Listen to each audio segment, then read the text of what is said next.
আসসালামু আলাইকুম ওরহমতুল্লাহি ওয়াবারাকাতুহ। 1 মিনিট মাদ্রাসা ইউটিউব চ্যানেলে সম্মানিত দিনী ভাই বোনেরা, আমি আশা করি আল্লাহ তাআলার অশেষ মেহেরবানিতে আপনারা ভালো আছেন, সুস্থ আছেন। আলহামদুলিল্লাহ। আজ 2026 সালে রমজান মাসের প্রথম তারাবির নামাজ অনুষ্ঠিত হবে ইনশাআল্লাহ।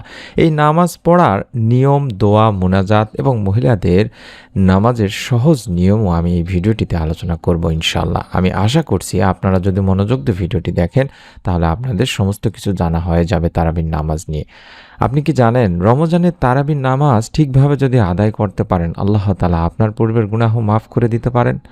কিন্তু দুঃখের বিষয় হচ্ছে কি, অনেকেই তারাবি পড়েন, সঠিক নিয়মই জানেন না। কেউ দ্রুত পড়ে ফেলেন, আবার কেউ রাকাত নিয়ে বিভ্রান্ত। আজকের ভিডিওটিতে তাই আমি আপনাদের সামনে বিস্তারিতভাবে আলোচনা করব তারাবির নামাজ কি, কত রাকাত, কিভাবে পড়বেন, একা বাড়িতে পড়লে হবে কিনা বা কি করবেন, এবং তারাবির বিশাল ফজিলত নিয়ে। ভিডিওটি শেষ পর্যন্ত দেখুন, কারণ শেষ অংশে আমি একটি গুরুত্বপূর্ণ সতর্কতা বলবো যা অনেকেই জানেন না। তো চলুন সম্পূর্ণ ভিডিওটি দেখা শুরু করি। তারাবির নামাজ কি? মূলত তারাবি হলো রমজান মাসের বিশেষ নফল নামাজ। এটি মূলত এশার ফরজ ও সুন্নতের পর আদায় করা হয়ে থাকে। তারাবি সুন্নতে মুআক্কাদা, অর্থাৎ এই সুন্নতে মুআক্কাদাটি চালু করেছিলেন খলিফা উমর ইবনে খাত্তাব রাদিয়াল্লাহু তাআলা আনহু। তিনি মুসল্লিদের এক ইমামের পেছনে একত্রিত করেন। এখন আমরা জানব যে এই নামাজটি, অর্থাৎ তারাবির নামাজটি পড়ার সময় নিয়ে।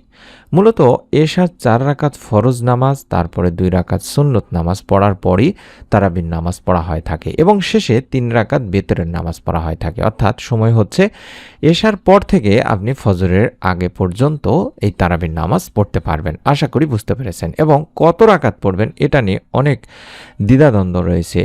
তাই আমি আপনাদের সামনে তুলে ধরছি যে বাংলাদেশ সহ অধিকাংশ মুসলিম দেশেই 20 রাকাত তারাবির নামাজ পড়া হয়ে থাকে। অর্থাৎ আমরা 20 রাকাত তারাবির সাথে আরও 3 রাকাত বেতর পড়ে মোট 23 রাকাত পড়ে থাকি। প্রতি 2 রাকাতে সালাম ফিরাতে হয়।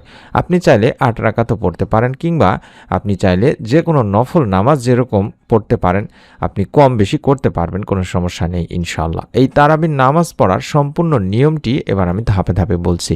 প্রথমে আমাদেরকে নিয়ত করতে হবে। মনে মনে বলবেন যে আমি আল্লাহর জন্য 2 রাকাত তারাবির নামাজ পড়ার নিয়ত করলাম।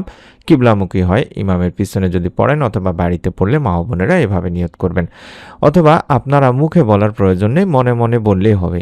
অর্থাৎ নিয়ত মুখে উচ্চস্বরে বলার কোনো প্রয়োজন নেই। প্রথম রাকাত তাকবীরে তাহরিমা পড়ে নেবেন প্রথমেই, তারপরে সানা পড়বেন, তারপরে সূরা ফাতিহা, তারপরে অন্য সূরা, তারপরে রুকু, তারপরে সিজদা। অর্থাৎ 2টা সিজদা করে আবার উঠে যাবেন দ্বিতীয় রাকাতের জন্য। দ্বিতীয় রাকাতেও সূরা ফাতিহা, তারপরে অন্য সূরা পড়বেন, তারপরে রুকু করবেন, সিজদা করবেন, তারপরে আপনি শেষ বৈঠকে বসে তাশাহুদ, দরুদ শরীফ এবং দোয়া মাসুরা পড়ে 2 পাশে সালাম ফিরাবেন। এভাবেই মূলত 2 রাকাত করে 20 রাকাত নামাজ আপনি পূর্ণ করতে পারেন।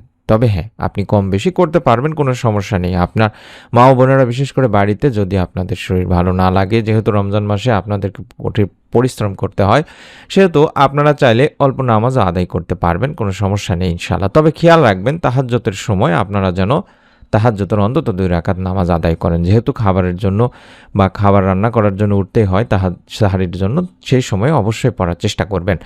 খতমে তারাবি অনেকেই পড়ে থাকেন। রমজানে সম্পূর্ণ কোরআন খতম করে যে তারাবির নামাজ পড়ানো হয়, মূলত সেটাকে খতমে তারাবি বলা হয়ে থাকে দিনী ভাই বোনেরা। এই তারাবির অনেক ফজিলত রয়েছে। আল্লাহ রাসূল সাল্লাল্লাহু আলাইহি সাল্লাম বলেছেন, যে ব্যক্তি ঈমানের সাথে এবং সওয়াবের আশায় রমজানের কিয়াম বা তারাবি আদায় করবে, রব্বুল আলামিন আল্লাহ তাআলা তার পূর্বের গুনাহ মাফ করে দিবেন। সুবহানাল্লাহ, সুবহানাল্লাহ। এটি সহিহ বুখারী শরীফের একটা হাদিসে বলা হয়েছে দিনী ভাই বোনেরা। তাহলে ভাবুন, আপনি যদি প্রতিদিন 20 রাকাত নামাজ পড়তে পারেন আর আল্লাহ তাআলা আপনার গুনাহ মাফ করছেন, তাহলে আপনার কোনো গুনাহই থাকবে না ইনশাআল্লাহ। আপনার জীবনের সমস্ত গুনাহ আল্লাহ তাআলা মাফ করে দেবেন। যেটা বললাম যে একা একা পড়া যাবে কিনা, জি, আপনি চাইলে একা একা পড়তে পারবেন, এটা পড়া জায়েজ আছে। তবে জামাতে পড়তে পারলে বেশি ভালো।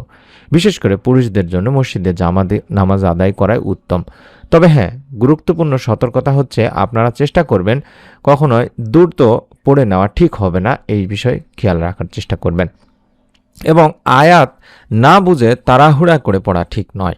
শুধু সংখ্যা পূরণ করা উদ্দেশ্য নয় যে আমি 20 রাকাত 40 রাকাত পড়লাম। আপনি হয়তোবা 2 রাকাত বা 4 রাকাত বা 8 রাকাতও পড়তে পারেন, কোনো সমস্যা নেই। তবে আপনি যদি নিয়ম মেনে মনোযোগ দিয়ে খুশু-খুজুর বজায় রেখে আপনি যদি নামাজ আদায় করতে পারেন ধীর স্থিরভাবে সুন্দরভাবে তেলাওয়াত করে, রব্বুল আলামিন সেটার জন্য আপনার জন্য বেশ কিছু বেশি হয়তোবা সওয়াব লিখে রাখবেন ইনশাআল্লাহ। কারণ যারা দ্রুত নামাজ আদায় করেন তাদের তুলনায় আপনি যদি কম নামাজও পড়তে পারেন, কিন্তু সেই নামাজ যদি আল্লাহ রাব্বুল আলামিনের দেখানো শেখানো পদ্ধতি অনুযায়ী হয়, সেই নামাজের ফজিলত বেশি হবে, এটাই স্বাভাবিক দিনী ভাই বোনেরা।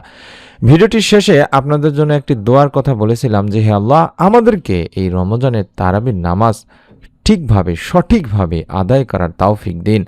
আমাদের পূর্বের গুনাহ এই তারাবির নামাজের ওসিলায় মাফ করে দিন। আমাদের রমজানকে কবুল করুন, আমাদের সাহারি ইফতার সমস্ত কিছু কবুল করুন, শয়তানের ওয়াসওয়াসা থেকে আমাদেরকে রক্ষা করুন, আমিন। আল্লাহ রাব্বুল আলামিন, আপনার কাছে লক্ষ কোটি শুকরিয়া আল্লাহ রাব্বুল আলামিন, আপনি আমাদেরকে আবারও একটি নতুন রমজান মাস কপালে নসিব করেছেন, এর জন্য আল্লাহ তাআলার কাছে সবসময় শুকরিয়া জ্ঞাপন করবেন।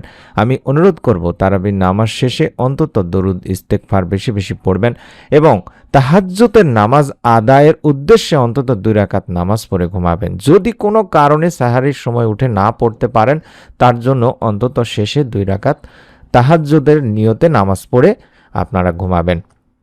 আমি অনুরোধ করব ভিডিওটি আপনার নিকট আত্মীয়স্বজন কাছের মানুষজনের কাছে শেয়ার করুন যেন অন্যরাও উপকৃত হয়। অবশ্যই একটি করে লাইক দিন, কমেন্টে লিখুন আলহামদুলিল্লাহ অথবা আমিন। রমজানের প্রতিদিন এমন ইসলামিক ভিডিওগুলো পেতে চ্যানেলটি সাবস্ক্রাইব করে বেল বাটনটি অন করে রাখতে ভুলবেন না। সকলে ভালো থাকুন, সুস্থ থাকুন। মহান রব আল্লাহ তাআলা আমাদের সকলকে এই পবিত্র রমজানের পুরোপুরি হক আদায় করার তৌফিক দান করুন। আজ তারাবির প্রথম দিনের নামাজের ওসিলায় আমাদের গুনাহ মাফ করুন, রমজানকে কবুল করুন, আমিন। আসসালামু আলাইকুম ওয়া রাহমাতুল্লাহি ওয়া বারাকাতুহু।